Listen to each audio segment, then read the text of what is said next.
ದೇವರ ಪರಿಶುದ್ಧವಾದಂಥ ನಾಮಕ್ಕೆ ಸ್ತೋತ್ರ ಉಂಟಾಗಲಿ.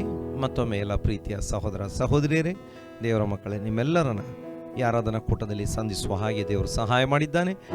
ಮೀಡಿಯಾ ಮೂಲಕ, ವಿಶೇಷವಾಗಿ ಆನ್ಲೈನ್ ಮೂಲಕ, ಟಿವಿ ಮೂಲಕ ಆರಾಧನಾ ಕೂಟದಲ್ಲಿ ಭಾಗವಹಿಸಿರುವಂಥ ಎಲ್ಲರಿಗೂ ಯೇಸು ಕ್ರಿಸ್ತನ ನಾಮದಲ್ಲಿ ಸ್ವಾಗತ ಮತ್ತು ವಂದನೆಗಳನ್ನು ತಿಳಿಸ್ತಾ ಇದ್ದೇನೆ.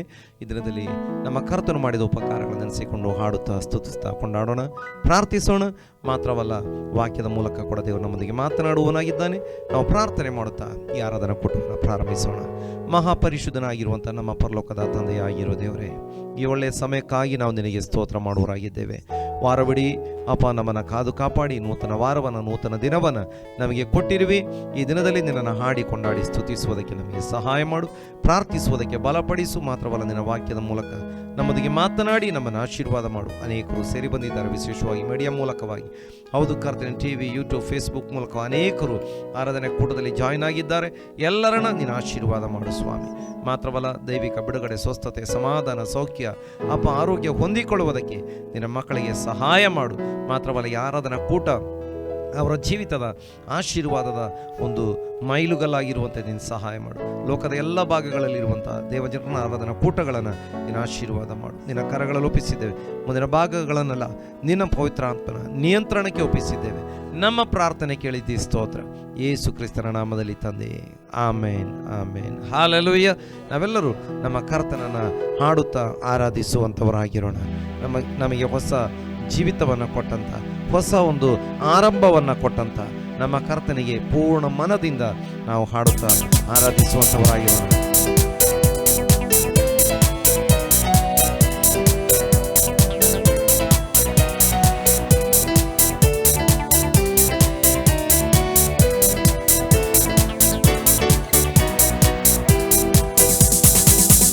ಬಾಳು ತಂದವರೇ, ಹೊಸ ಆರಂಭ ತಂದವರೇ, ಹೊಸ ಬಾಳು ತಂದವರೇ, ಹೊಸ ಆರಂಭ ತಂದವರೇ.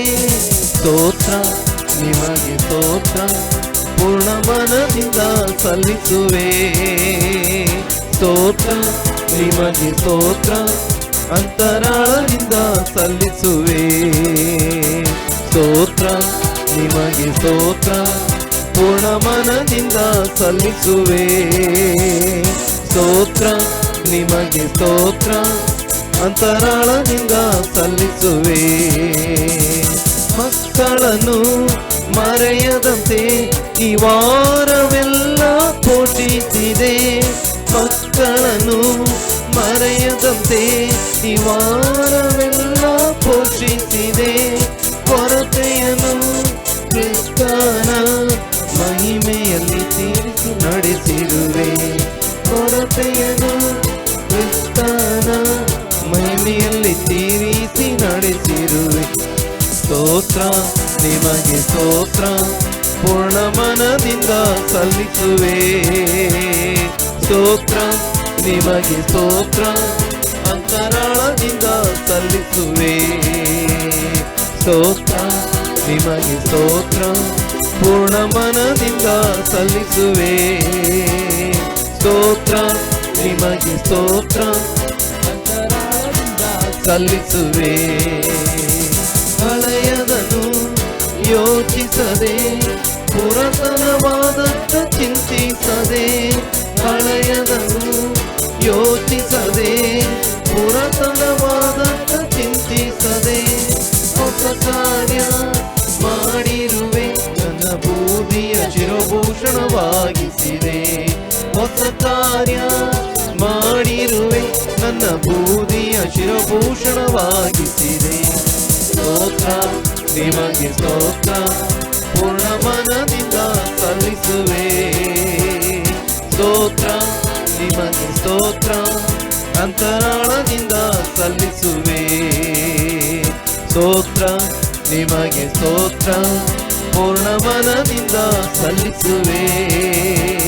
ಸ್ತೋತ್ರ ನಿಮಗೆ ಸ್ತೋತ್ರ, ಅಂತರಾಳದಿಂದ ಸಲ್ಲಿಸುವೆ. ಕಣ್ಣೀರಿಂದ ಬಿತ್ತಿದೆನು, ಆನಂದದಿಂದ ಕೊಯ್ಯುವೆನು. ಕಣ್ಣೀರಿಂದ ಬಿತ್ತಿದೆನು, ಆನಂದದಿಂದ ಕೊಯ್ಯುವೆನು.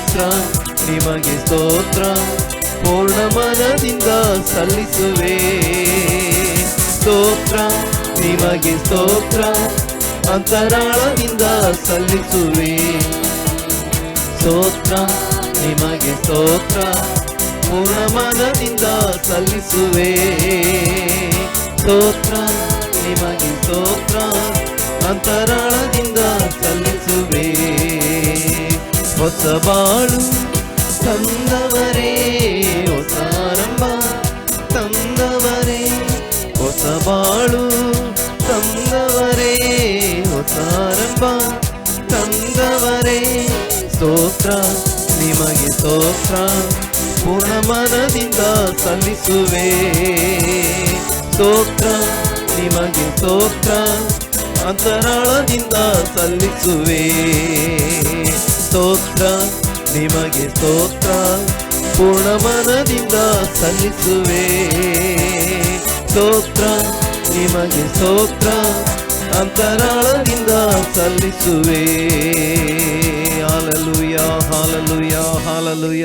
ಹೌದು, ಮಕ್ಕಳಾಗಿರುವಂಥ ನಮ್ಮನ್ನು ಮರೆಯದೆ ವರ್ಷವೆಲ್ಲ ತಿಂಗಳೆಲ್ಲ ವಾರವೆಲ್ಲ ದಿನವೆಲ್ಲ ಪೋಷಿಸಿದಂಥ ನಮ್ಮ ಕರ್ತನು, ಎಲ್ಲ ಕೊರತೆಗಳನ್ನು ನೀಗಿಸುವಂಥ ಕರ್ತನು, ಹಳೆಯ ಯಾವುದನ್ನೂ ಯೋಚಿಸದೆ ನಮ್ಮ ಕರ್ತನು ನಮ್ಮ ಜೀವಿತದಲ್ಲಿ ನೂತನ ಕಾರ್ಯಗಳನ್ನು ಮಾಡುವ ಕರ್ತನಾಗಿರುವುದರಿಂದ ಆತನ ಕರಗಳಲ್ಲಿ ಒಪ್ಪಿಸೋಣ. ಎಲ್ಲ ಕಣ್ಣೀರಿನ ಪರಿಸ್ಥಿತಿಯಿಂದ ಬಿಡಿಸಿ ಆತ ನಮ್ಮನ್ನು ಆನಂದ ತೈಲದಿಂದ ಅಭಿಷೇಕಿಸುವ ಕರ್ತನಾಗಿದ್ದಾನೆ. ಹಾಗಾಗಿ ನಾವು ಹಾಡು ತಕೊಂಡಾಡೋಣ, ನೀವೇ ಸಾಕು ನನ್ನ యేసయ్య ಈ ಜೀವಿತ ಯಾತ್ರೆಯಲ್ಲಿ ಎಂಬುದಾಗಿ.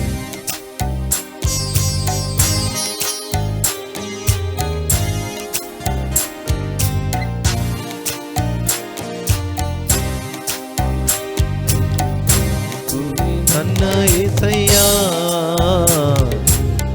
ಜೀವಿತ ಯಾತ್ರೆಯಲ್ಲಿ ನೀವೇ ಸಾಕು ನನ್ನ యేసయ్య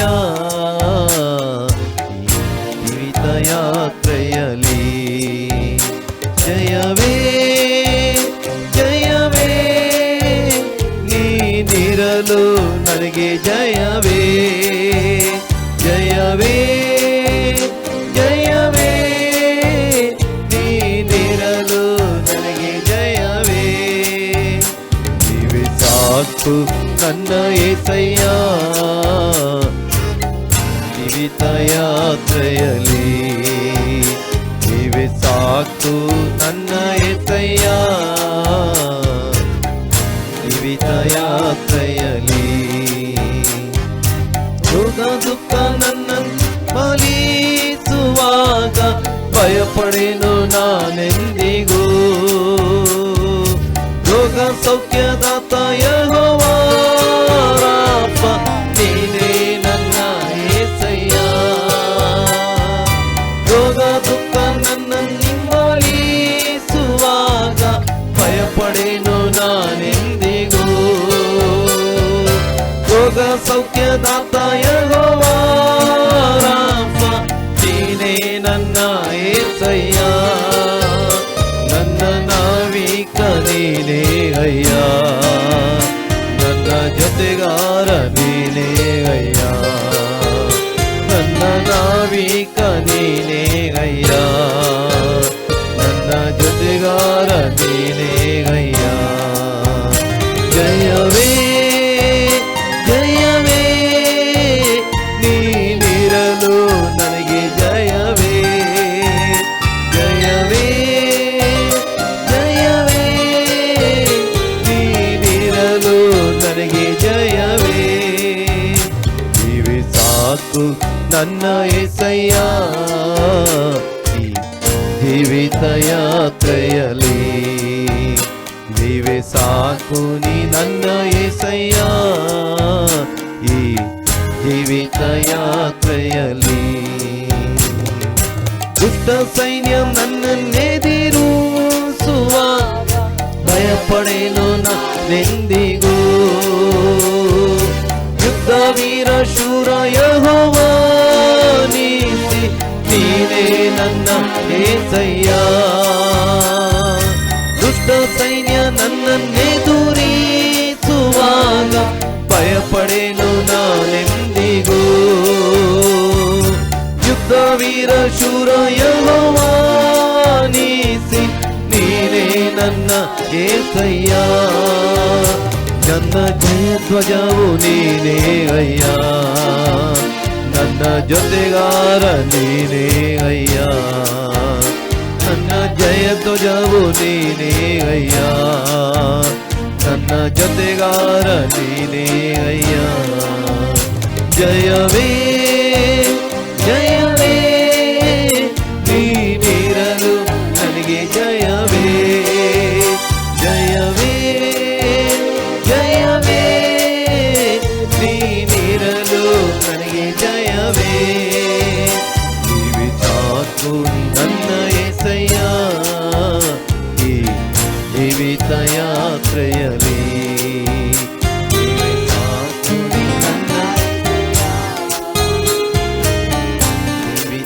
ರೋಗ ದುಃಖ ನನ್ನನ್ನು ಹಿಂಸುವಾಗ ಭಯಪಡೆನು ನಾನೆಂದಿಗೂ. ರೋಗ ಸೌಖ್ಯದಾತ ಯೆಹೋವಾ ರಾಫ ನೀನೇ ನನ್ನ యేసయ్య, ರೋಗ ದುಃಖ ನನ್ನ ನಿಮ್ಮಲಿಸುವಾಗ ಭಯಪಡೆನು ನಾನೆಂದಿಗೂ. ರೋಗ ಸೌಖ್ಯದಾತ ಯೆಹೋವಾ ರಾಫ ನೀನೇ ನನ್ನ యేసయ్య, ನಾವಿಕ ನೀನೇ ಅಯ್ಯ, ನನ್ನ ಜೊತೆಗಾರ ನೀನೇ ಅಯ್ಯ, ನನ್ನ ನಾವಿಕ ನೀನೇ ಅಯ್ಯ, ನನ್ನ ಜೊತೆಗಾರ ನೀನೇ ಅಯ್ಯ.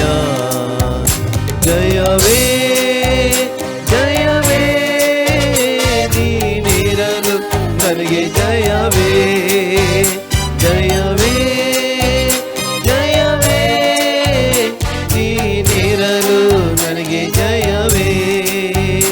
ಜೀವಿತಾಕು ನೀ ನನ್ನ యేసయ్య, ಈ ಜೀವಿತ ಯಾತ್ರೆಯಲ್ಲಿ ನೀವೇ ಸಾಕು ನೀ ನನ್ನ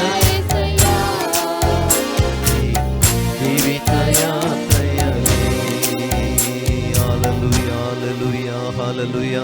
ಹೌದು, ಯಾವ ರೋಗ ದುಃಖ ಕೂಡ ನಮ್ಮನ್ನು ಹಿಂಬಾಲಿಸಿದ್ರು, ಅದಕ್ಕಿಂತಲೂ ಮುಖ್ಯವಾಗಿ ನಾವು ಕರ್ತನ ಹಿಂಬಾಲಿಸುವಾಗ ಸಮಸ್ತ ಇಕ್ಕಟ್ಟುಗಳಿಂದ ಬಿಕ್ಕಟ್ಟುಗಳಿಂದ ಸಮಸ್ತ ರೋಗಗಳಿಂದ ನಮ್ಮನ್ನು ಬಿಡಿಸುವ ಆತನು ಮಾತ್ರವಲ್ಲ, ನಮ್ಮ ಹೃದಯದಲ್ಲಿ ದಿವ್ಯ ಸಂತೋಷ ಸಮಾಧಾನ ಕೊಟ್ಟು ನಡೆಸುವಂಥ ದೇವರು, ಜೀವ ಸ್ವರೂಪನಾಗಿರುವಂಥ ದೇವರು.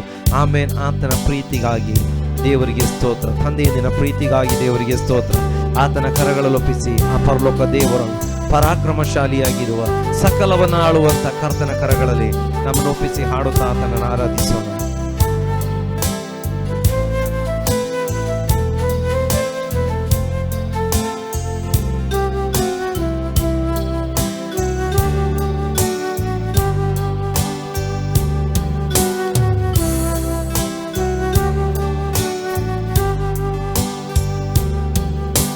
ಪರಲೋಕ ದೇವನೇ ಪರಾಕ್ರಮ ಶಾಲಿಯೇ, ಪರಲೋಕ ದೇವನೇ ಪರಾಕ್ರಮ ಶಾಲಿಯೇ, ಸಕಲವ ಆಳ್ವವನೇ, ನಿನ್ನಿಂದ ಸಾಧ್ಯವು ಒಂದು ಇಲ್ಲ, ಸಕಲವ ಆಳ್ವವನೇ, ನಿನ್ನಿಂದ ಸಾಧ್ಯವು ಒಂದು ಇಲ್ಲ. ಎಲ್ ಶಡಾಯ್ ಎಲ್ ಶಡಾಯ್ ಸರ್ವಶಕ್ತ ದೇವನೇ, ಎಲ್ ಶಡಾಯ್ ಎಲ್ ಶಡಾಯ್ ಸರ್ವಶಕ್ತ ದೇವನೇ, ನಿನ್ನ ಸ್ತುತಿಸುವೆವು ಹೊಗಳುವೆವು ನಮಿಸುವೆವು, ಸ್ತುತಿಸುವೆವು, ಹೊಗಳುವೆವು, ನಮಿಸುವೆವು. ನಿನ್ನಿಂದ ಸಾಧ್ಯವು ಒಂದು ಇಲ್ಲ, ನಿನ್ನಿಂದ ಸಾಧ್ಯವು ಒಂದು ಇಲ್ಲ, ನಿನ್ನಿಂದ ಸಾಧ್ಯವು ಒಂದು ಇಲ್ಲ, ನಿನ್ನಿಂದ ಸಾಧ್ಯವು ಒಂದು ಇಲ್ಲ. ಯೆಹೋವಾ ನಿಸ್ಸಿಯೇ, ಜಯ ತಂದ ದೇವನೇ, ಯೆಹೋವಾ ನಿಸ್ಸಿಯೇ, ಜಯ ತಂದ ದೇವನೇ. ನಿನ್ನ ಸ್ತುತಿಸುವೆವು, ಹೊಗಳುವೆವು, ನಮಿಸುವೆವು. ನಿನ್ನ ಸ್ತುತಿಸುವೆವು, ಹೊಗಳುವೆವು, ನಮಿಸುವೆವು. ನಿನ್ನಿಂದ ಸಾಧ್ಯವು ಒಂದು ಇಲ್ಲ, ನಿನ್ನಿಂದ ಸಾಧ್ಯವು ಒಂದು ಇಲ್ಲ, ನಿನ್ನಿಂದ ಸಾಧ್ಯವು ಒಂದು ಇಲ್ಲ, ನಿನ್ನಿಂದ ಸಾಧ್ಯವು ಒಂದು ಇಲ್ಲ. ಯೆಹೋವಾ ರಾಫಾ, ಸೌಖ್ಯ ತಂದ ದೇವರೇ, ಯೆಹೋವಾ ರಾಫಾ, ಸೌಖ್ಯ ತಂದ ದೇವರೇ. ನಿನ್ನ ಸ್ತುತಿಸುವೆವು, ಹೊಗಳುವೆವು, ನಮಿಸುವೆವು. ನಿನ್ನ ಸ್ತುತಿಸುವೆವು, ಹೊಗಳುವೆವು, ನಮಿಸುವೆವು. ನಿನ್ನಿಂದ ಸಾಧ್ಯವು ಒಂದು ಇಲ್ಲ,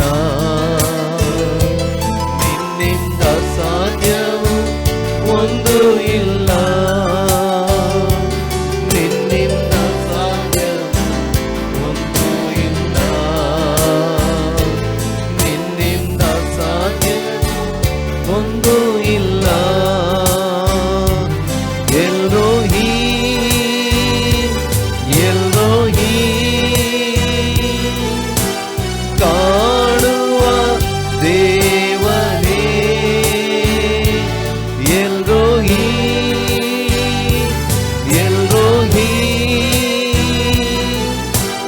ಕಾಣುವ ದೇವನೇ. ನಿನ್ನ ಸ್ತುತಿಸುವೆವು, ಹೊಗಳುವೆವು, ನಮಿಸುವೆವು. ನಿನ್ನ ಸ್ತುತಿಸುವೆವು, ಹೊಗಳುವೆವು, ನಮಿಸುವೆವು. ನಿನ್ನಿಂದ ಸಾಧ್ಯವು ಒಂದು ಇಲ್ಲ, ನಿನ್ನಿಂದ ಸಾಧ್ಯವು ಒಂದು ಇಲ್ಲ, ನಿನ್ನಿಂದ ಸಾಧ್ಯವು ಒಂದು ಇಲ್ಲ, ನಿನ್ನಿಂದ ಸಾಧ್ಯವು ಒಂದು ಇಲ್ಲ, ನಿನ್ನಿಂದ ಸಾಧ್ಯವು ಒಂದು ಇಲ್ಲ, ನಿನ್ನಿಂದ ಸಾಧ್ಯವು ಒಂದು ಇಲ್ಲ, ನಿನ್ನಿಂದ ಸಾಧ್ಯವು ಒಂದು ಇಲ್ಲ, ನಿನ್ನಿಂದ ಸಾಧ್ಯವು ಒಂದು ಇಲ್ಲ. Hallelujah. Jesus. ಆಮೆನ್. ನಮ್ಮ ಕರ್ತನು ನಮ್ಮ ಮಧ್ಯದಲ್ಲಿ ಚಲಿಸುವಾತನಾಗಿ ಒಣನೆಲದಲ್ಲಿ ವೃಷ್ಟಿಯನ್ನು ಸುರಿಸುವ ಹಾಗೆ ನಮ್ಮ ಮಧ್ಯದಲ್ಲಿ ಆತ ಇಳಿದು ಬಂದು ನಮ್ಮ ಮಧ್ಯದಲ್ಲಿ ಚಲಿಸುವ ಆತನಾಗಿದ್ದಾನೆ.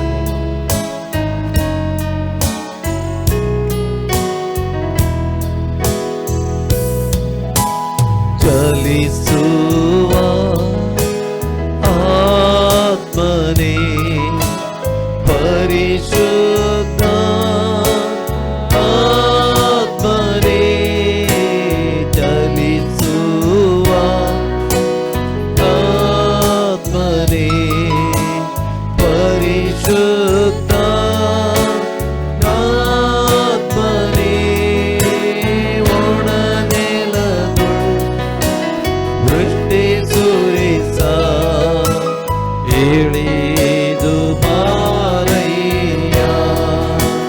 ಹಲ್ಲೆಲೂಯ. ಒಣನೆಲದು ವೃಷ್ಟಿ ಸುರಿಸ ಇಳಿದು ಬಾರಯ್ಯ. ಬಲಗೊಳಿಸು ನನ್ನಾತ್ಮವ ಈ ಲೋಕ ಯಾತ್ರೆಯೊಳು. ಬಲಗೊಳಿಸು ನನ್ನಾತ್ಮವ ಈ ಲೋಕ ಯಾತ್ರೆಯೊಳು. ಇದು ನನ್ನ ಘನಪಡಿಸು ಜ್ಞಾನದ ಆತ್ಮನೇ. ಇದು ಎನ್ನ ಘನಪಡಿಸು ಜ್ಞಾನದ ಆತ್ಮನೇ. ಚಲಿಸುವ ಆತ್ಮನೇ ಪರಿಶುದ್ಧ ಆತ್ಮನೇ ಒಣನೆಲದುಳ್ ವೃಷ್ಟಿ ಸುರಿಸ ಇಳಿದು ಬಾರಯ್ಯ. ಹಲ್ಲೆಲೂಯ. ಒಣನೆಲದುಳ್ ವೃಷ್ಟಿ ಸುರಿಸ ಇಳಿದು ಬಾರಯ್ಯ. ಸಂತೈಸಯ್ಯ ಹೃದಯಗಳ ಯೇಸುವಿನ ನಾಮದಲ್ಲಿ.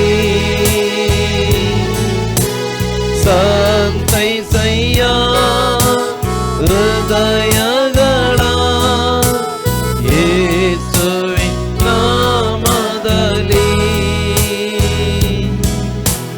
ಗುಣಪಡಿಸು ಗಾಯಗಳ ಚೈತನ್ಯ ಆತ್ಮನೇ. ಗುಣಪಡಿಸು ಗಾಯಗಳ ಚೈತನ್ಯ ಆತ್ಮನೇ.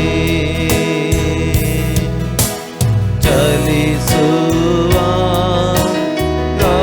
ಆತ್ಮನೇ ಪರಿಶುದ್ಧ ಆತ್ಮನೇ ಒಣನೆಲದುಳ್ ವೃಷ್ಟಿ ಸುರಿಸ ಇಳಿದು ಬಾರಯ್ಯ.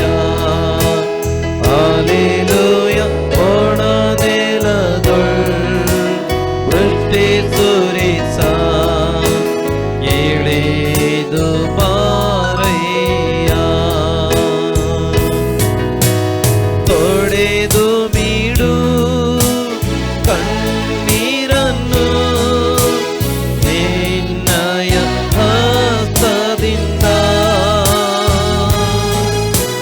ತೊಡೆದು ಬಿಡು ಕಣ್ಣೀರನ್ನು ನಿನ್ನಯ ಹಸ್ತದಿಂದ. ಮುದಗೊಳಿಸು ನನ್ನಾತ್ಮವ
ಕರ್ತನು ನಮ್ಮ ಮಧ್ಯದಲ್ಲಿ ಇಳಿದು ಬಂದಿದ್ದಾನೆ. ಆತನ ಪ್ರಸನ್ನತೆ ನಮ್ಮ ಮಧ್ಯದಲ್ಲಿ ಉಂಟು. ಆತ ಒಣ ನೆಲದಲ್ಲಿ ವೃಷ್ಟಿಯನ್ನು ಸುರಿಸುವಾತನಾಗಿದ್ದಾನೆ, ಸಂತೈಸುವಾತನಾಗಿದ್ದಾನೆ, ಗಾಯಗಳನ್ನು ಕಟ್ಟುವಾತನಾಗಿದ್ದಾನೆ, ಬಲಪಡಿಸುವಾತನಾಗಿದ್ದಾನೆ, ತಿದ್ದುವಾತನಾಗಿದ್ದಾನೆ, ಕಣ್ಣೀರನ್ನೆಲ್ಲ ಒರೆಸಿ ಬಿಡುವಾತನಾಗಿದ್ದಾನೆ. ಆತನ ಕರಗಳಲ್ಲಿ ನಮ್ಮನ್ನು ಒಪ್ಪಿಸಿಕೊಡೋಣ. ಸ್ವಲ್ಪ ಸಮಯ ನಾವೆಲ್ಲರೂ ಕರ್ತನನ್ನು ಆರಾಧಿಸುವ ಹಾಗೆ ಸಹಾಯ ಮಾಡಿದ್ದಾನೆ. Amen. Praise the lord. Hallelujah. ಪ್ರತಿಯೊಬ್ಬರನ್ನ ಈ ಹೊತ್ತು ಬಲಪಡಿಸುವಾತನಾಗಿದ್ದಾನೆ. ಹೌದು, ನಮ್ಮ ಕರ್ತನ ಕರಗಳಲ್ಲಿ ಒಪ್ಪಿಸಿಕೊಡೋಣ. ಆಮೆನ್. ಹಲ್ಲೆಲೂಯಾ. ಮುಂದಿನ ಭಾಗದಲ್ಲಿ ಕರ್ತನು ತನ್ನ ವಾಕ್ಯಗಳ ಮೂಲಕವಾಗಿಯೂ ಕೂಡ ನಮ್ಮೊಂದಿಗೆ ಮಾತನಾಡಿ ನಮ್ಮನ್ನು ಆಶೀರ್ವಾದ ಮಾಡಿ ಜೀವವುಳ್ಳ ಮನ್ನವನ್ನು, ಆತ್ಮಿಕ ಆಹಾರವನ್ನು ನಮಗೆ ದಯಪಾಲಿಸುವುದಕ್ಕಾಗಿ ನಾವು ಪ್ರಾರ್ಥನೆ ಮಾಡುವಾಗ ಬೇನಸಿಷ್ಟು ಪ್ರಾರ್ಥನೆ ಮಾಡುವವರಾಗಿದ್ದಾರೆ. ಹಲ್ಲೆಲೂಯಾ. ಸ್ತೋತ್ರ ಕರ್ತನೆ, ಸ್ತೋತ್ರ ಸ್ವಾಮಿ.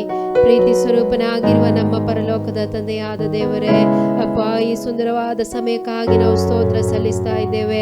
ನಿಮ್ಮನ್ನು ಆರಾಧಿಸಲು, ಕೊಂಡಾಡಲು ಕರ್ತನೆ, ನಿಮ್ಮನ್ನು ಮಹಿಮೆ ಪಡಿಸುವುದಕ್ಕೆ ನೀನು ನಮಗೆ ಕೃಪೆ ಕೊಟ್ಟಿದ್ದಕ್ಕಾಗಿ ನಾವು ಸ್ತೋತ್ರ ಸಲ್ಲಿಸ್ತಾ ಇದ್ದೇವೆ.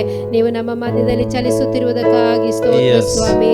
ಈ ದಿನದಲ್ಲಿ ಕರ್ತನೆ ಆರಾಧನೆಯಲ್ಲಿ ಸೇರಿರುವಂತ ಪ್ರತಿಯೊಬ್ಬ ಮಕ್ಕಳ ಮೇಲೆ ನಿನ್ನ ಪವಿತ್ರ ಆತ್ಮನನ್ನ ಆಮೇಲೆ ನೀನು ಸುರಿಸಬೇಕೆಂಬುದಾಗಿ ನಾವು ಪ್ರಾರ್ಥನೆ ಮಾಡುವರಾಗಿದ್ದೇವೆ.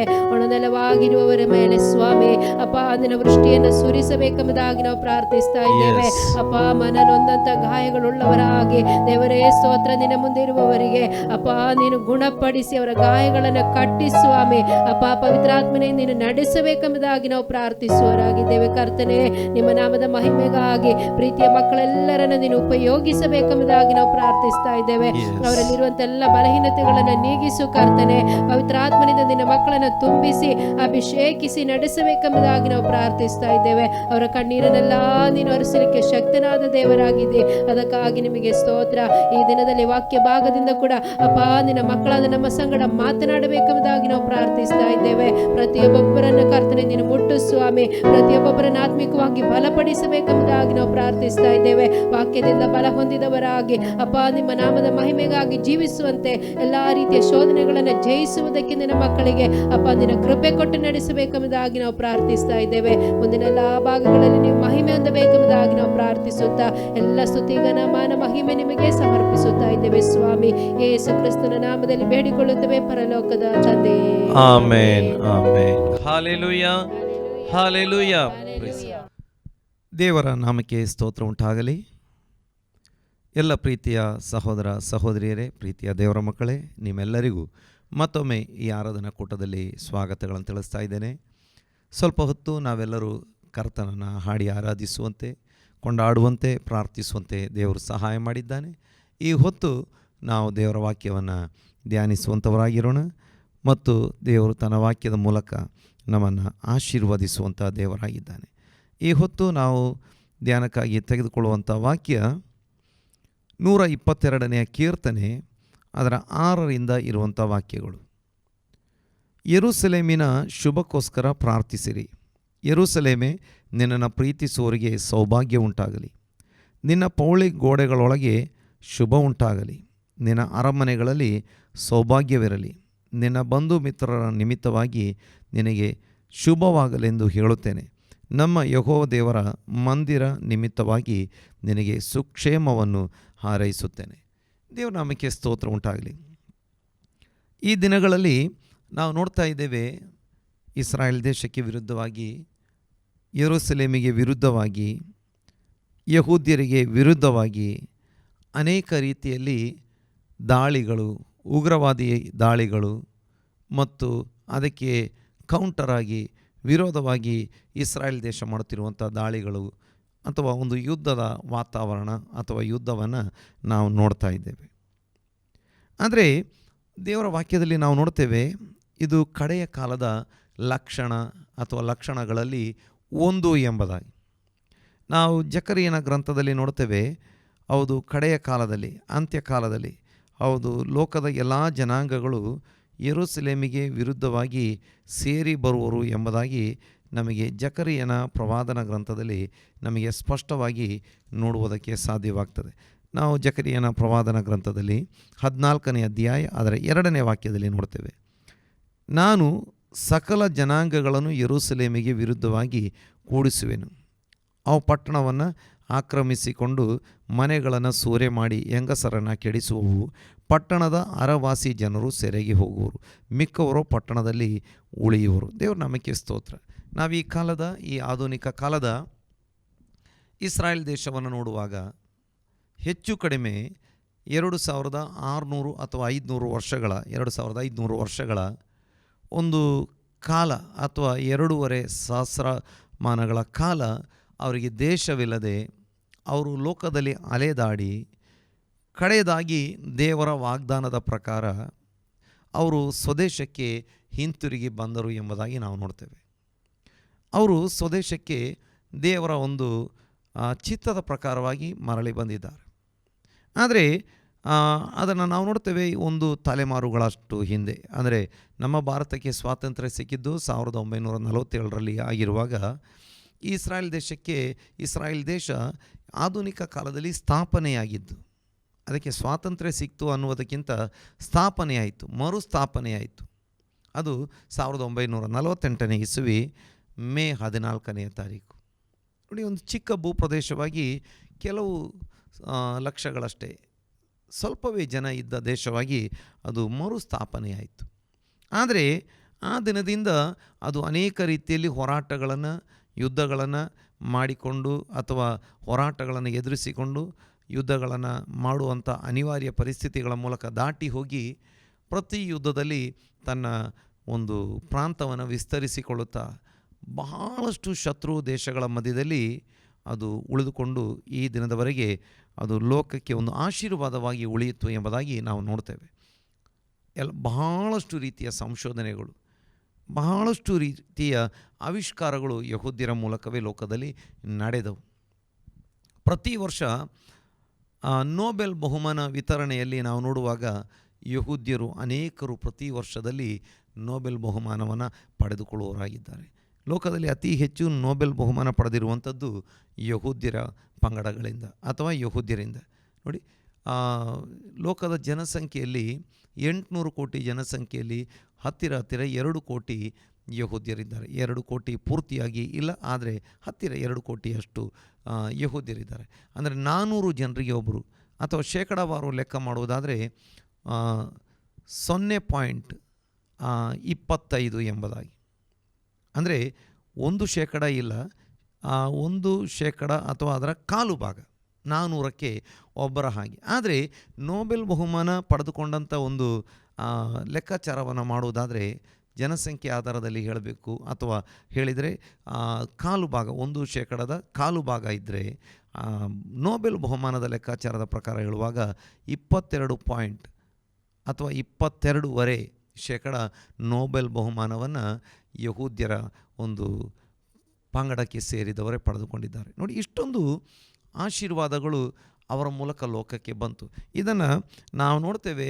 ಹೌದು, ಆದಿಕಾಂಡ ಪುಸ್ತಕದಲ್ಲೇ ಅಬ್ರಹಾಮನ ಸಂಗಡ, ಇಸಾಕನ ಸಂಗಡ, ಯಾಕೋಬನ ಸಂಗಡ ಮಾತನಾಡುವಂಥ ಸಮಯದಲ್ಲಿ ದೇವರು ಹೇಳ್ತಾ ಇದ್ದಾರೆ. ಆದಿಕಾಂಡ ಬೈಬಲಿನ ಮೊದಲನೆಯ ಗ್ರಂಥ. ಅಲ್ಲಿ ನೋಡ್ತೇವೆ, ದೇವರು ಅಬ್ರಹಾಮನಿಗೆ ಹೇಳ್ತಿದ್ದಾರೆ, ನಿನ್ನ ಮೂಲಕ ಲೋಕದ ಎಲ್ಲ ಕುಲಗಳು ಆಶೀರ್ವದಿಸಲ್ಪಡ್ತವೆ. ಇನ್ನು ಅಬ್ರಹಾಮನಿಗೆ, ಇಸಾಕನಿಗೆ, ಯಾಕೋಬನಿಗೆ ಹೇಳ್ತೇವೆ, ನಿನ್ನ ಮೂಲಕ, ನಿನ್ನ ಸಂತತಿಯ ಮೂಲಕ ಲೋಕದ ಎಲ್ಲ ಕುಲಗಳಿಗೆ ಆಶೀರ್ವಾದವಾಗ್ತದೆ. ದೇವನಾಮಕ್ಕೆ ಸ್ತೋತ್ರ.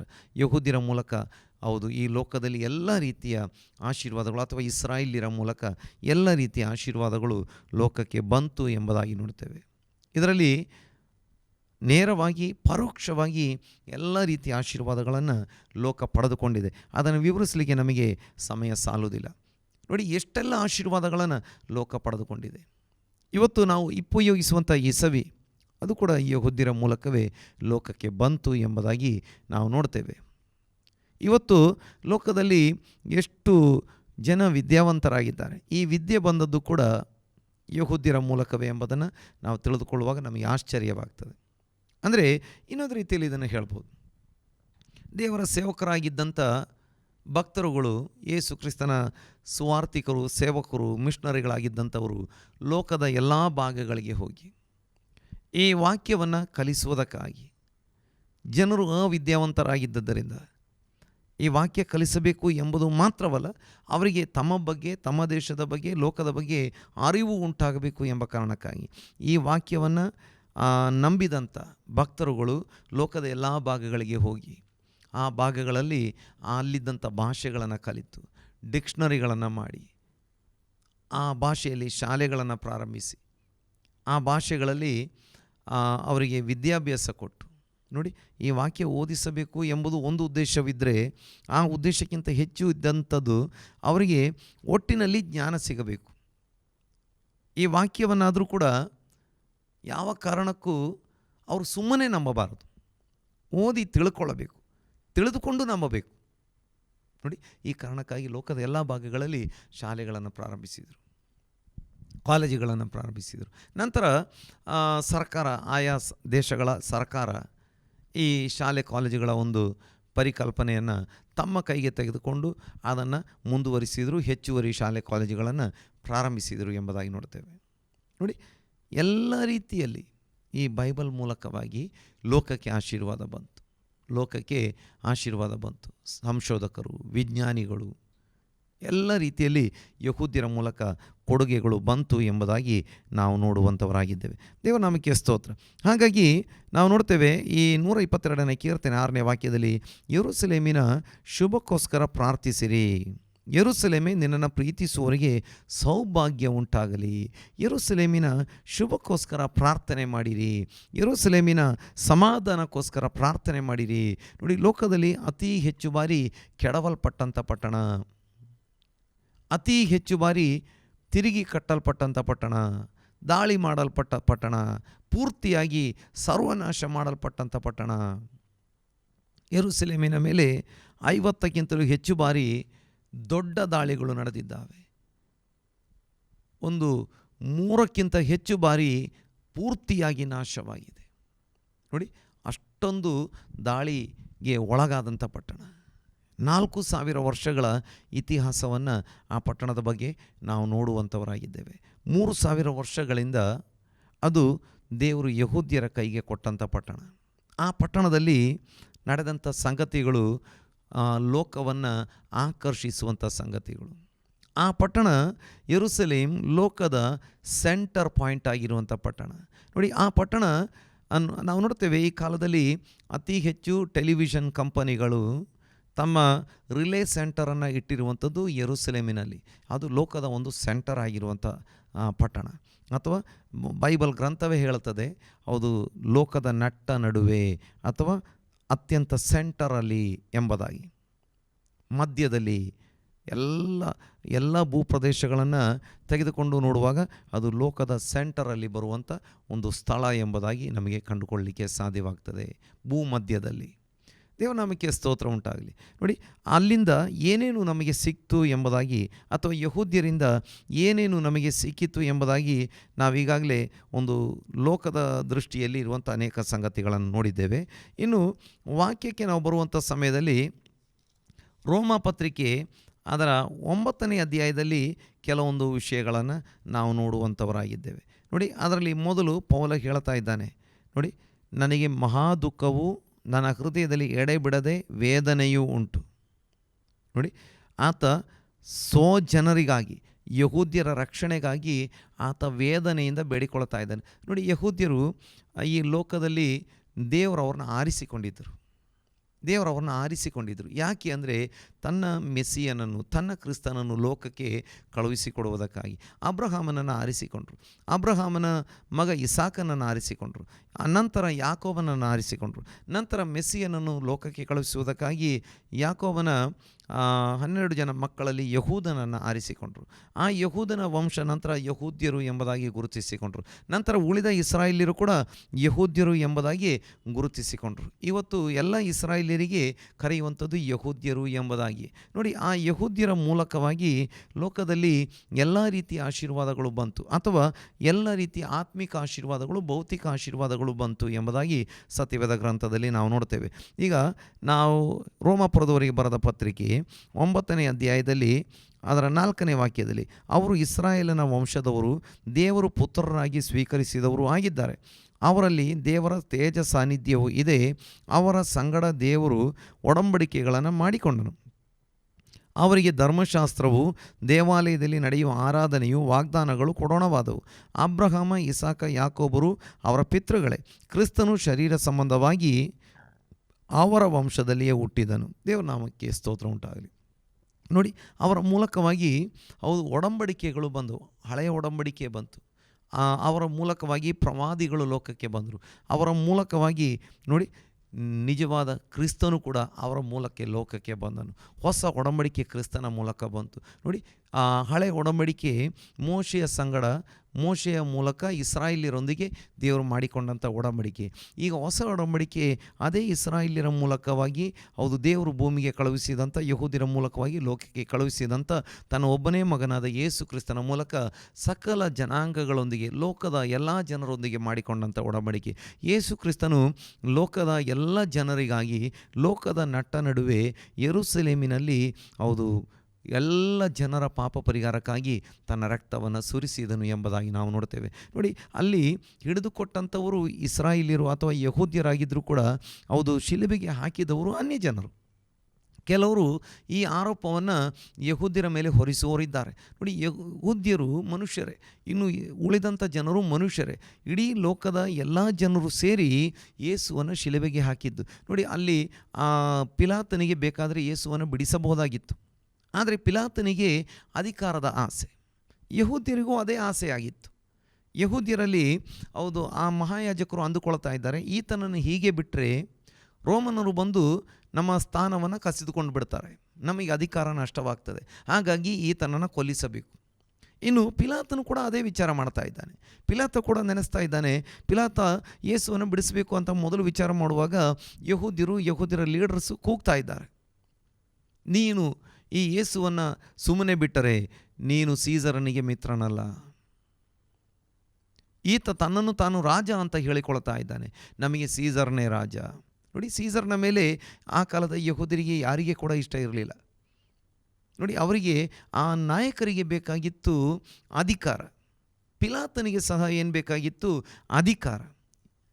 ಈಗ ಯಹೂದ್ಯರಲ್ಲಿ ಸಾಮಾನ್ಯ ಜನರಿಗೆ ಯೇಸು ಅಥವಾ ಮೆಸ್ಸಿಯನು ಬೇಕಾಗಿದ್ದರು, ಮತ್ತು ಯೇಸು ಕ್ರಿಸ್ತನ ಬೋಧನೆ, ಯೇಸು ಕ್ರಿಸ್ತನ ಎಲ್ಲ ರೀತಿಯ ಆಶೀರ್ವಾದಗಳು, ದೇವರ ಆಶೀರ್ವಾದಗಳು ಅವರಿಗೆ ಬೇಕಿತ್ತು. ಆದರೆ ಯಹೂದ್ಯ ನಾಯಕರಿಗೆ ದೇವರು ಬೇಡವಾಗಿತ್ತು, ದೇವರ ವಾಕ್ಯವೂ ಬೇಡವಾಗಿತ್ತು, ದೇವರು ಕಳಿಸಿದ ಮೆಸ್ಸಿಯನು ಕೂಡ ಬೇಡವಾಗಿದ್ದರು. ಅವರು ಬೇರೆ ರೀತಿ ಲೆಕ್ಕಾಚಾರ ಮಾಡ್ತಾ ಇದ್ದಾರೆ. ಮೆಸ್ಸಿಯನು ಲೋಕಕ್ಕೆ ಬಂದಾಗ ಒಬ್ಬ ರಾಜಕೀಯ ನಾಯಕನಾಗಿ ಬರ್ತಾನೆ, ಯುದ್ಧ ಮಾಡುವವನಾಗಿ ಬರ್ತಾನೆ, ಇವರನ್ನ ರೋಮನ್ನರ ಗುಲಾಮತನದಿಂದ ಬಿಡಿಸ್ತಾನೆ, ರೋಮನ್ನರನ್ನು ಒಂದೇ ಯುದ್ಧದಲ್ಲಿ ಸೋಲಿಸಿ ಬಿಡ್ತಾನೆ. ಇಸ್ರಾಯೇಲ್ಯರಿಗೆ ಒಂದು ಬಹಳ ಬಲವುಳ್ಳಂಥ ರಾಜ್ಯವನ್ನು ಸ್ಥಾಪಿಸಿ ಕೊಡ್ತಾನೆ, ಲೌಕಿಕ ರಾಜ್ಯದ ಬಗ್ಗೆ. ಆದರೆ ಯೇಸು ಬಂದಿದ್ದು ಆತ್ಮಿಕ ರಾಜ್ಯವನ್ನು ಸ್ಥಾಪನೆ ಮಾಡುವುದಕ್ಕೆ, ನಂತರ ಕಡೆಯದಾಗಿ ಭೌತಿಕ ರಾಜ್ಯ, ಅದು ಎರಡನೇ ಬರೋಣದಲ್ಲಿ ಸ್ಥಾಪನೆ ಮಾಡುವವರಾಗಿದ್ದಾರೆ. ಲೋಕದ ಎಲ್ಲ ಜನರ ಪಾಪವನ್ನು ಪರಿಹಾರ ಮಾಡುವುದಕ್ಕೆ. ಅದು ಹಳೆಯ ಒಡಂಬಡಿಕೆಯಲ್ಲಿ ಬಹಳ ಸ್ಪಷ್ಟವಾಗಿ ಬರೆದಿತ್ತು, ಎಷ್ಟೋ ವಾಕ್ಯಗಳು ಬರೆದಿದ್ದಾವೆ. ಆದರೆ ಅದನ್ನು ಅರ್ಥ ಮಾಡಿಕೊಳ್ಳಿಕ್ಕೆ ಯಹೂದ್ಯರ ನಾಯಕರಿಗೆ ಸಾಧ್ಯವಾಗಲಿಲ್ಲ. ಯಹೂದ್ಯರ ನಾಯಕರುಗಳು ಅಥವಾ ಮಹಾಯಾಜಕರುಗಳು, ಪರಿಸಾಯರು, ಇವರೆಲ್ಲ ಅದನ್ನು ತಪ್ಪಾಗಿ ಅರ್ಥ ಮಾಡಿಕೊಂಡಿದ್ದಾರೆ. ದೇವರ ನಾಮಕ್ಕೆ ಸ್ತೋತ್ರ ಉಂಟಾಗಲಿ. ಹಾಗಾಗಿ ಯೇಸುವನ್ನು ಶಿಲುಬೆಗೆ ಹಾಕುವುದು, ಅದು ಹಾಕಿದ್ದು ಯಹೂದ್ಯರು ಮಾತ್ರವಲ್ಲ, ಅನ್ಯ ಜನರು ಸಹ ಸೇರಿ. ಒಂದು ಲೆಕ್ಕದಲ್ಲಿ ಈ ರೀತಿಯಾಗಿ ಹೇಳಬಹುದು, ಲೋಕದ ಮನುಷ್ಯರು, ಲೋಕದ ಜನರು ಯೇಸುವನ್ನು ಶಿಲುಬೆಗೆ ಹಾಕಿದರು. ಆದರೆ ಯೇಸು ಲೋಕಕ್ಕೆ ಬರುವುದಕ್ಕೆ, ರಕ್ಷಕನು ಲೋಕಕ್ಕೆ ಬರುವುದಕ್ಕೆ, ಪ್ರವಾದಿಗಳು ಲೋಕಕ್ಕೆ ಬರುವುದಕ್ಕೆ, ಅಥವಾ ಪ್ರವಾದಿಗಳ ಆ ಒಂದು ಸೇವೆ ಲೋಕಕ್ಕೆ ದೊರಕುವುದಕ್ಕೆ, ದೇವರ ವಾಕ್ಯ ಹಳೆಯ ಮತ್ತು ಹೊಸ ಒಡಂಬಡಿಕೆ ಲೋಕಕ್ಕೆ ದೊರಕುವುದಕ್ಕೆ ದೇವರು ಯಹೂದ್ಯರನ್ನು ಉಪಯೋಗಿಸಿದ್ದಾನೆ. ದೇವರ ತೇಜ ಸಾನ್ನಿಧ್ಯವು ಅವರಲ್ಲಿ ಇದೆ ಎಂಬುದಾಗಿ ಅಪೊಸ್ತಲನಾದ ಪೌಲನು ಬರೆಯುತ್ತಾ ಇದ್ದಾನೆ. ಅವರನ್ನು ದೇವರು ತನ್ನ ಮಕ್ಕಳು ಎಂಬುದಾಗಿ ಕರೆದಿದ್ದಾನೆ, ಚೊಚ್ಚಲು ಮಕ್ಕಳು ಎಂಬುದಾಗಿ ಕರೆದಿದ್ದಾನೆ. ಹಾಗಾಗಿ ಯಾರು ಯಹೂದ್ಯರನ್ನು ಪ್ರೀತಿಸುವವರಾಗಿದ್ದಾರೆ ಅವರನ್ನು ದೇವರು ಪ್ರೀತಿಸುವವನಾಗಿದ್ದಾನೆ. ಯಾರು ಯಹೂದ್ಯರ ಒಂದು ಆಶೀರ್ವಾದಕ್ಕಾಗಿ ಬೇಡಿಕೊಳ್ಳುವವರಾಗಿದ್ದಾರೆ, ದೇವರು ಅವರನ್ನು ಆಶೀರ್ವದಿಸುವಾತನಾಗಿದ್ದಾನೆ. ಯಾರು ಇಸ್ರಾಯೇಲ್ ದೇಶಕ್ಕಾಗಿ ಪ್ರಾರ್ಥನೆ ಮಾಡುವವರಾಗಿದ್ದಾರೆ, ದೇವರು ಅವರ ವಂಶಗಳನ್ನು ಆಶೀರ್ವಾದ ಮಾಡ್ತಾನೆ. ಯಾವ ದೇಶ ಇಸ್ರಾಯೇಲ್ ದೇಶಕ್ಕೆ, ಯಹೂದ್ಯರಿಗೆ ಸಪೋರ್ಟ್ ಮಾಡುವವರಿದ್ದಾರೆ, ದೇವರು ಅವ್ರನ್ನ ಆಶೀರ್ವಾದಿಸುವಾತನಾಗಿದ್ದಾನೆ. ಹೌದು, ದೇವರ ವಾಕ್ಯ ಹೇಳುತ್ತದೆ, ಯೆರೂಸಲೇಮಿನ ಶುಭಕ್ಕೋಸ್ಕರ ಪ್ರಾರ್ಥನೆ ಮಾಡಿರಿ. ಆ ಯಹೂದ್ಯರ ಮೂಲಕ ನಾವೆಲ್ಲ ರೀತಿಯ ಬ್ಲೆಸ್ಸಿಂಗ್ಸನ್ನು ಪಡೆದುಕೊಂಡಿರುವುದರಿಂದ ಅವರ ಶುಭಕ್ಕಾಗಿ ಪ್ರಾರ್ಥನೆ ಮಾಡಿ ಆಶೀರ್ವಾದಗಳನ್ನು ಪಡೆದುಕೊಳ್ಳಿರಿ ಎಂಬುದಾಗಿ ದೇವರ ವಾಕ್ಯದಲ್ಲಿ ನಮಗೆ ನೋಡಲಿಕ್ಕೆ ಸಾಧ್ಯವಾಗ್ತಾ ಇದೆ. ಇನ್ನು ಕೂಡ ನಾವು ಕೆಲವೊಂದು ವಾಕ್ಯಗಳನ್ನು ನೋಡಲಿಕ್ಕೆ ಸಾಧ್ಯವಾಗ್ತದೆ. ಹೌದು, ನಾವು ರೋಮಾಪುರದವರಿಗೆ ಬರೆದ ಪತ್ರಿಕೆ 11ನೇ ಅಧ್ಯಾಯಕ್ಕೆ ಬರುವಾಗ 11ರಿಂದ, ಹಾಗಾದರೆ ಅವರು ಬಿದ್ದೇ ಹೋಗುವಂತೆ ಎಡವಿದರೇನು ಎಂದು ಕೇಳುತ್ತೇನೆ. ನೋಡಿ, ಇನ್ನು ಇದಕ್ಕೆ ಸಂಬಂಧಪಟ್ಟಂತೆ ಇನ್ನೊಂದು ವಾಕ್ಯವನ್ನು ಕೂಡ ನೋಡಿಕೊಂಡು ನಾವು ತಿರುಗಿ ಅಲ್ಲಿಗೆ ಬರುವಂಥವರಾಗಿರೋಣ. ನಾವು ನೋಡುವಾಗ ನಮಗೆ ಮತ್ತಾಯನ ಸುವಾರ್ತೆ 21ನೇ ಅಧ್ಯಾಯದಲ್ಲಿ ಯೇಸು ಸ್ವಾಮಿ ಒಂದು ದ್ರಾಕ್ಷೆ ತೋಟದ ಉದಾಹರಣೆಯನ್ನು ಕೊಟ್ಟಿರುವಂಥದ್ದನ್ನು ನಮಗೆ ನೋಡುವುದಕ್ಕೆ ಸಾಧ್ಯವಾಗ್ತದೆ. ದ್ರಾಕ್ಷೆ ತೋಟದ ಉದಾಹರಣೆ ಅಲ್ಲಿ ಏನಾಗ್ತಾ ಇದೆ, ಅದರ 33ನೇ ವಾಕ್ಯದಿಂದ, ಮತ್ತೊಂದು ಸಾಮ್ಯವನ್ನು ಕೇಳಿರಿ.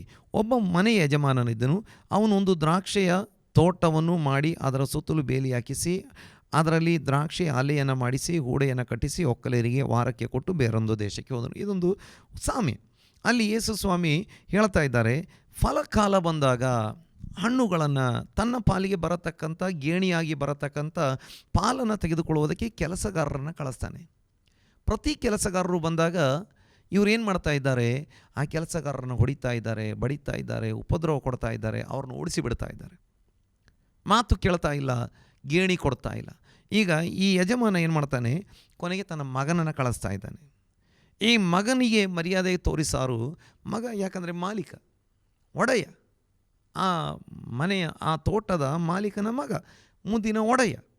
ಈಗ ಆತನಿಗೆ ಮರ್ಯಾದೆ ತೋರಿಸಾರು ಎಂಬುದಾಗಿ ಕಳಿಸ್ತಾ ಇದ್ದಾನೆ. ಈಗ ಈ ಒಕ್ಕಲಿಗರು ಏನು ಮಾಡ್ತಾಯಿದ್ದಾರೆ, ಓ ಇವನೇ ಒಡೆಯ, ಇವನನ್ನು ಹೊಡೆದಾಕಿ ಬಿಡೋಣ, ಇವನನ್ನು ಕೊಂದಾಕಿ ಬಿಡೋಣ, ತೋಟ ನಮ್ಮದಾಗ್ತದೆ. ಹೀಗೆ ನೆನೆಸಿಕೊಂಡು ಏನು ಮಾಡ್ತಾ ಇದ್ದಾರೆ, ಆ ಮಾಲೀಕನ ಮಗನನ್ನು ಅಥವಾ ಈ ಮಾಲೀಕನನ್ನು ಸಾಯಿಸ್ತಾ ಇದ್ದಾರೆ. ಈಗ ಅಲ್ಲಿ ಸ್ವಾಮಿ ಕೇಳ್ತಿದ್ದಾರೆ, ಹಾಗಾದರೆ ಈ ತೋಟದ ಮಾಲೀಕ ಏನು ಮಾಡ್ತಾನೆ? 41ನೇ ವಾಕ್ಯದಲ್ಲಿ, ಆ ಕೆಡುಕರನ್ನು ಕ್ರೂರವಾಗಿ ಸಂಹರಿಸಿ ಕಾಲಕಾಲಕ್ಕೆ ಹಣ್ಣುಗಳನ್ನು ತನಗೆ ಸಲ್ಲಿಸುವಂಥ ಬೇರೆ ಒಕ್ಕಲಿಗರಿಗೆ ತನ್ನ ತೋಟವನ್ನು ವಾರಕ್ಕೆ ಕೊಡುವನು. ಹಾಗಾದರೆ ನೋಡ್ತಾ ಇದ್ದೇವೆ, ಅವ್ರನ್ನ ತೆಗೆದು ಹಾಕಿ, ಅದು ಶಾಶ್ವತವಾಗಿ ಅಲ್ಲ. ನಾವು ಅದನ್ನು ಆಗಲೇ ನಾವು ರೋಮ ಪತ್ರಿಕೆಯಲ್ಲಿ ಓದಿದ್ದೇವೆ. ಕೆಲ ಕಾಲಕ್ಕೆ ಅವ್ರನ್ನ ತೆಗೆದು ಹಾಕಿ ಫಲ ಕೊಡುವಂಥ ಬೇರೆ ಒಕ್ಕಲಿಗರಿಗೆ ಕೊಡುವನು. ಹಾಗಾದರೆ ಇವತ್ತು ಯೇಸು ಕ್ರಿಸ್ತನ ಈ ಸುವಾರ್ತೆಯಿಂದ ನಾವು ರಕ್ಷಣೆ ಹೊಂದಿದ್ದೇವೆ ಅಂದರೆ ಅದಕ್ಕೆ ಕಾರಣ ಯಹೂದ್ಯರು ತಿರಸ್ಕಾರ ಮಾಡಿದರು, ನಮಗೆ ದೇವರು ದಾನವಾಗಿ ಕೊಟ್ಟನು. ಇನ್ನು ಕೂಡ ನಾವು ನೋಡ್ತೇವೆ, ಯೇಸು ಸ್ವಾಮಿ ಉದಾಹರಣೆ ಹೇಳಿದ್ದಾರೆ. ಕರೆಯಲ್ಪಟ್ಟವರು ಯೋಗ್ಯರಾಗಿರಲಿಲ್ಲ. ಯೇಸು ಸ್ವಾಮಿ ಲೋಕಕ್ಕೆ ಬಂದಾಗ ಸೇವೆ ಮಾಡಿದ್ದು ಇಸ್ರಾಯೇಲ್ ದೇಶದಲ್ಲಿ. ಇಸ್ರಾಯೇಲ್ ದೇಶ ಬಿಟ್ಟು ಎಲ್ಲೂ ಕೂಡ ಅವರು ಸೇವೆ ಮಾಡಲಿಲ್ಲ. ಇಸ್ರಾಯೇಲ್ ದೇಶದ ಗಡಿಯೊಳಗೆ ಇದ್ದುಕೊಂಡು ಸೇವೆ ಮಾಡಿದ್ದಾರೆ. ಅಲ್ಲಿ ಲೆಬನಾನಿನ ಆ ಹತ್ತಿರದವರೆಗೆ, ಸಿರಿಯಾದ ಗಡಿಯ ಪ್ರದೇಶದವರೆಗೆ ಹೋಗಿದ್ದಾರೆ. ಅದು ಚಿಕ್ಕ ದೇಶ, ಬಹಳ ಚಿಕ್ಕ ದೇಶ. ನಮ್ಮ ಭಾರತ ದೇಶದ ಮಿಜೋರಾಮಿಗಿಂತ ಚಿಕ್ಕ ದೇಶ, ಒಂದು ಬಹಳ ಚಿಕ್ಕ ದೇಶ. ನಮ್ಮ ಈ ಕರ್ನಾಟಕದ ಒಂದು 2-3 ಜಿಲ್ಲೆಗಳು ಸೇರಿದರೆ ಎಷ್ಟಾಗ್ಬೋದು ಅಷ್ಟೇ. ಕರ್ನಾಟಕದಲ್ಲಿ 31 ಜಿಲ್ಲೆಗಳಿದ್ದಾವೆ. ಒಂದು 3 ಅಥವಾ 4 ಜಿಲ್ಲೆ ಸೇರಿದರೆ ಎಷ್ಟಾಗ್ಬೋದು ಅಷ್ಟೇ ವಿಸ್ತೀರ್ಣ ಇರುವಂಥ ಚಿಕ್ಕ ದೇಶ. ನೋಡಿ, ಆ ದೇಶದಲ್ಲಿ ಮಾತ್ರ ಸೇವೆ ಮಾಡಿದ್ದರು. ಅವರು ಆ ದೇಶದ ಗಡಿಯಿಂದ ಹೊರಗಡೆ ಹೋಗಿರಲಿಲ್ಲ. ನಾವು ನೋಡ್ತೇವೆ, ಯೇಸು ಸ್ವಾಮಿ ಅಥವಾ ಮಗನಿಗೆ ಮರ್ಯಾದೆ ತೋರಿಸಾರು ಎಂಬುದಾಗಿ ಮಗನನ್ನು ಕಳಿಸಿದಾಗ ಇವನೇ ಬಾಧ್ಯಸ್ಥನು, ಇವನನ್ನು ಕೊಂದು ಹಾಕೋಣ, ತೋಟವನ್ನು ನಾವು ತೆಗೆದುಕೊಳ್ಳೋಣ. ನೋಡಿ, ಕೊನೆಗೆ ಪ್ರವಾದಿಗಳನ್ನು ಕಳಿಸಿದರು, ಅವರು ಮಾತು ಕೇಳಲಿಲ್ಲ. ನಂತರ ಎಷ್ಟೋ ಪ್ರವಾದಿಗಳಿಗೆ ಕೊಂದರು, ಶಿಕ್ಷೆ ಕೊಟ್ಟರು, ಹಿಂಸೆ ಕೊಟ್ಟರು.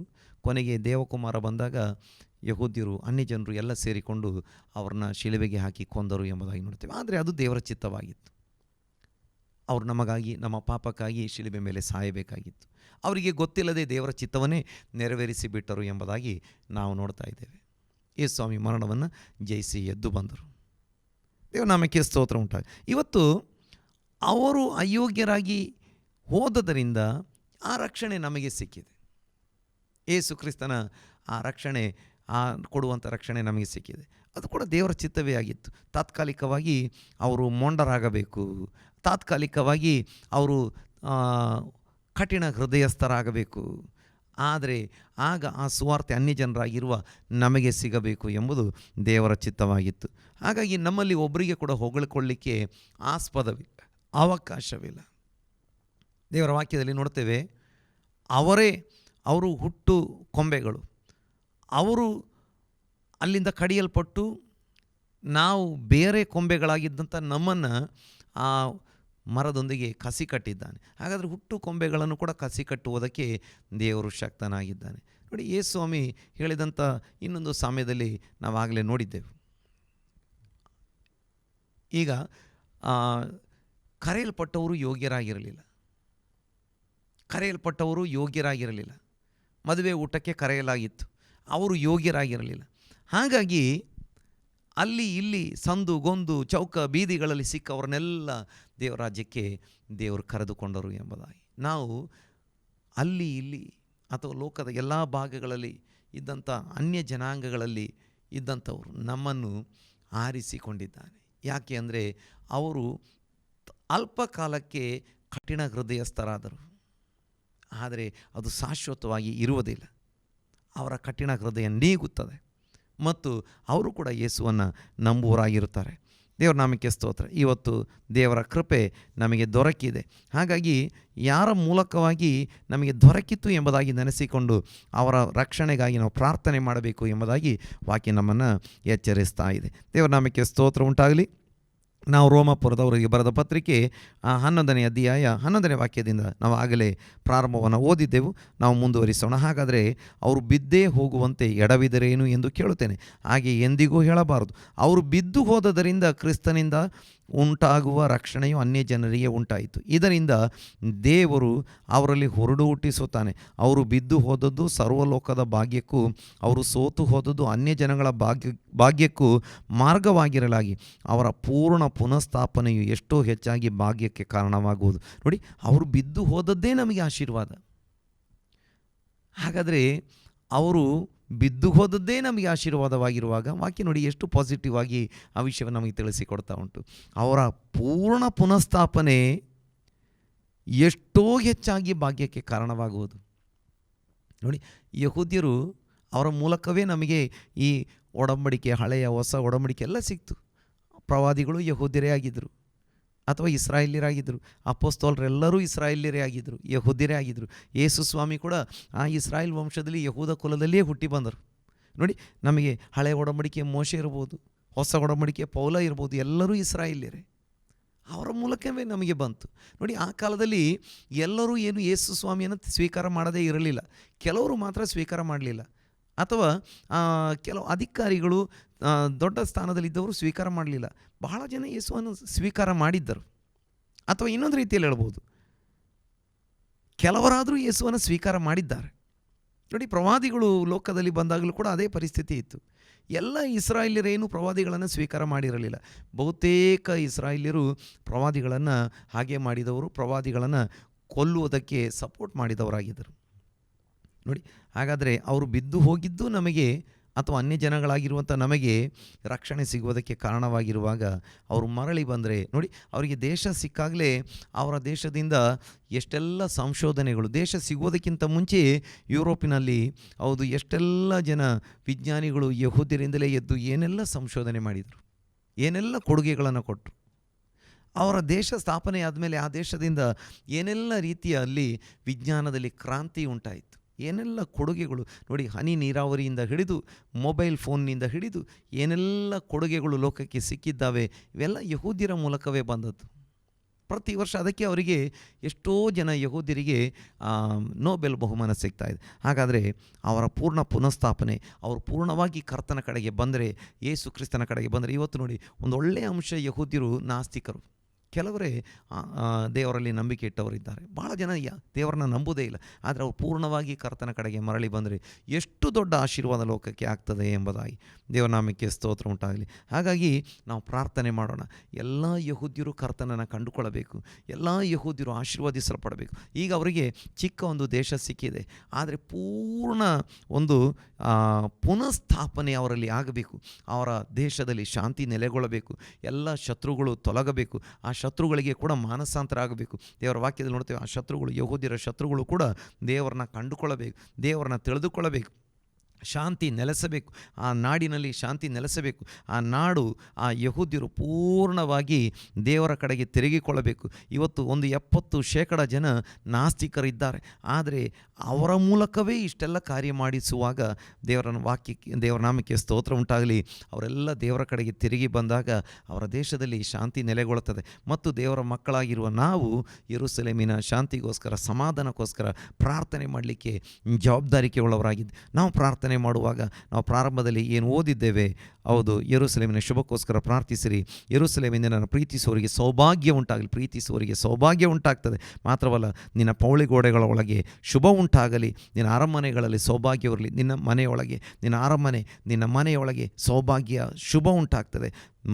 ನನ್ನ ಬಂಧು ಮಿತ್ರರ ನಿಮಿತ್ತವಾಗಿ ನಿನಗೆ ಶುಭವಾಗಲೆಂದು ಹೇಳುತ್ತೇನೆ. ದೇವರ ಜನರಾಗಿರುವ ಇಸ್ರಾಯೇಲರನ್ನು ಪ್ರೀತಿಸುವವರಿಗೆ, ಯೆಹೂದ್ಯರನ್ನು ಪ್ರೀತಿಸುವವರಿಗೆ ಶುಭ ಉಂಟಾಗ್ತದೆ. ನಮ್ಮ ಯೆಹೋವ ದೇವರ ಮಂದಿರ ನಿಮಿತ್ತವಾಗಿ ನಿನಗೆ ಸುಕ್ಷೇಮವನ್ನು ಹಾರೈಸ್ತೇನೆ ಎಂಬುದಾಗಿ. ಹಾಗಾಗಿ ದೇವರ ಕರಗಳಲ್ಲಿ ಒಪ್ಪಿಸಿಕೊಡೋಣ. ದೇವರು ಈ ವಾಕ್ಯಗಳ ಮೂಲಕ ಎಲ್ಲರನ್ನ ಆಶೀರ್ವಾದ ಮಾಡಲಿ. ನಾವು ಪ್ರಾರ್ಥನೆ ಮಾಡೋಣ. ಮಹಾಪರಿಶುದ್ಧನಾಗಿರುವಂಥ ನಮ್ಮ ಪರಲೋಕದ ತಂದೆಯಾಗಿರುವ ದೇವರೇ, ಈ ಒಳ್ಳೆಯ ಸಮಯಕ್ಕಾಗಿ ಸ್ತೋತ್ರ. ಸ್ವಲ್ಪ ಸಮಯ ನಿನ್ನನ್ನು ಹಾಡಿ ಆರಾಧಿಸುವುದಕ್ಕೆ, ಪ್ರಾರ್ಥಿಸುವುದಕ್ಕೆ, ನಿನ್ನ ವಾಕ್ಯ ಕೇಳಿ ಬಲ ಹೊಂದಿಕೊಳ್ಳುವುದಕ್ಕೆ ನಮಗೆ ಸಹಾಯ ಮಾಡಿದೆ. ನಿನ್ನ ಎಲ್ಲ ಉಪಕಾರಕ್ಕಾಗಿ ಸ್ತೋತ್ರ.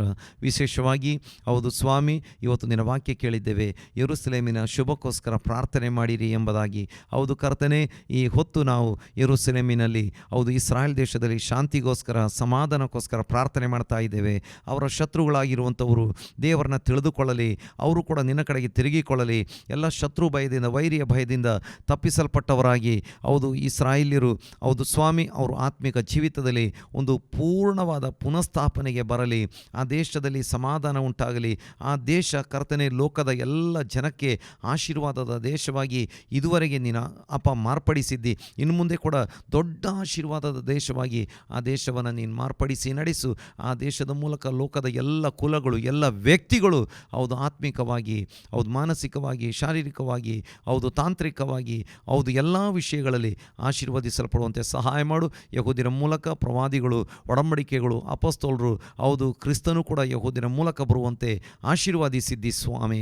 ಹಾಗಾಗಿ ನಾವು ಈ ಹೊತ್ತು ಯೆರೂಸಲೇಮಿನ ಶುಭಕ್ಕಾಗಿ ನಾವು ಪ್ರಾರ್ಥನೆ ಮಾಡುವವರಾಗಿದ್ದೇವೆ. ಅವರಿಗೆ ಆಶೀರ್ವಾದ ಉಂಟಾಗಲಿ, ಸಮಾಧಾನ ಉಂಟಾಗಲಿ. ನಾವು ಅವ್ರನ್ನ ಪ್ರೀತಿಸಿ ಅವ್ರನ್ನ ಯೇಸು ಕ್ರಿಸ್ತನ ನಾಮದಲ್ಲಿ ಹರಸುವವರಾಗಿದ್ದೇವೆ. ಹೌದು ಸ್ವಾಮಿ, ಅನೇಕರು ಇವತ್ತು ನನ್ನೊಂದಿಗೆ ಸೇರಿ ಪ್ರಾರ್ಥನೆ ಮಾಡ್ತಾ ಇದ್ದಾರೆ. ಅವ್ರನ್ನು ಕೂಡ ಆಶೀರ್ವಾದ ಮಾಡು. ಅವರ ಜೀವಿತದ ಎಲ್ಲ ಕೊರತೆಗಳು ನೀಗಿಸು. ಅವರು ಕೂಡ ದೇವರ ವಾಕ್ಯದ ಸತ್ಯಗಳನ್ನು ತಿಳಿದುಕೊಂಡು ದೇವ ಜನರನ್ನು ಪ್ರೀತಿಸಿ, ಹೌದು ದೇವರ ಸಭೆಯನ್ನು ಪ್ರೀತಿಸಿ, ದೇವ ಜನರನ್ನು ಪ್ರೀತಿಸಿ, ಹೌದು ಕರ್ತನೆ ನಿನ್ನನ್ನು ಮಹಿಮೆ ಪಡಿಸುವುದಕ್ಕೆ ಎಲ್ಲ ಆಶೀರ್ವಾದಗಳನ್ನು ಹೊಂದಿಕೊಳ್ಳಲಿಕ್ಕೆ ಸಹಾಯ ಮಾಡು. ಆನ್ಲೈನ್ ಮೂಲಕ, ಟಿವಿ ಮೂಲಕ ಆರಾಧನೆ ಕೂಟದಲ್ಲಿ ಭಾಗವಹಿಸಿರುವ ಪ್ರತಿಯೊಬ್ಬೊಬ್ಬರನ್ನು ನಿನ್ನ ಆಶೀರ್ವಾದ ಮಾಡು. ಈ ವಾರದಲ್ಲಿ ನಿನ್ನ ಬರೋಣವಾಗಿದ್ದರೆ ನಾವು ನಿನ್ನೊಂದಿಗಿರಬೇಕು. ನಿನ್ನ ಬರೋಣಕ್ಕೆ ಸಮಯ ಇರುವುದಾದರೆ ತಿರುಗಿ ನಾವು ಒಟ್ಟಿಗೆ ಸೇರಿ ನಿನ್ನನ್ನು ಕೊಂಡಾಡಲಿಕ್ಕೆ ಸಹಾಯ ಮಾಡು. ನಮ್ಮ ಪ್ರಾರ್ಥನೆ ಕೇಳಿದ್ದಿ ಸ್ತೋತ್ರ. ನಮ್ಮ ಪ್ರಾರ್ಥನೆಯನ್ನು ಯೇಸು ಕ್ರಿಸ್ತನ ನಾಮದಲ್ಲಿ ಪ್ರಾರ್ಥಿಸಿ ಹೊಂದಿಕೊಂಡಿದ್ದೇವೆ ತಂದೆಯೇ, ಆಮೇನ್. ನಾವು ಅಂತ್ಯ ಆಶೀರ್ವಾದ ಹೊಂದಿಕೊಳ್ಳೋಣ. ನಮ್ಮ ತಂದೆಯಾಗಿರುವ ದೇವರ ಪ್ರೀತಿಯು, ಕರ್ತನಾಗಿರುವ ಯೇಸು ಕ್ರಿಸ್ತನ ಕೃಪೆಯು, ಪವಿತ್ರಾತ್ಮನ ಅನ್ಯೋನ್ಯತೆಯು ಸೇರಿ ಬಂದಿರುವಂಥ ಎಲ್ಲರೊಂದಿಗೆ, ಆನ್ಲೈನ್ ಮೂಲಕ, ಟಿವಿ ಮೂಲಕ ಆರಾಧನೆ ಕೂಟದಲ್ಲಿ ಭಾಗವಹಿಸಿರುವ ಸಕಲರೊಂದಿಗೆ ಯೇಸು ಕ್ರಿಸ್ತನ ಬರೋಣದವರೆಗೆ ಯಾವಾಗಲೂ ಇರಲಿ. ಆಮೇನ್, ಆಮೇನ್.